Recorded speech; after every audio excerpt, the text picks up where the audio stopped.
నేర్చుకోవాలి, ప్రతి ఒక్కరు తెలుసుకోవాలి. దేవుని రాజ్యమును గురించి ఏం చేయాలి? ప్రకటించాలి. రాజ్యంలో ప్రతి ఒక్కరు ఉండాలి. ఇదంతా క్రీస్తు రాజ్యం అవ్వాలి, క్రీస్తు రాజ్యం అవ్వాలి. అందుకని ప్రతి ఒక్కరు గమనించుకొని ప్రతి ఒక్కరు తెలుసుకోవాలి. ఏ ఒక్కరు కూడా నశించి నరకానికి వెళ్ళిపోకూడదని యేసు క్రీస్తు ప్రభువారు ఈ లోకానికి వచ్చి మనందరి కోసం శిలువలో తన ప్రాణాలు పెట్టారు. ఇది క్రీస్తు రాజ్యమే. కానీ రాజ్యంలో, క్రీస్తు రాజ్యంలో నువ్వు ఉన్నావా? క్రీస్తు రాజ్యంలో నువ్వు ఉన్నావా?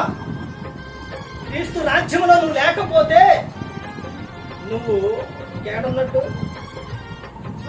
దెయ్యం రాజ్యంలో ఉన్నట్టు, దెయ్యంతో ఉన్నట్టు.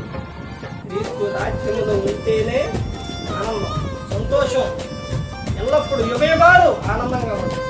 ఆ రాజ్యంలో చేరండి, క్రీస్తు రాజ్యంలో చేరండి, క్రీస్తు యొద్దకు రాండి.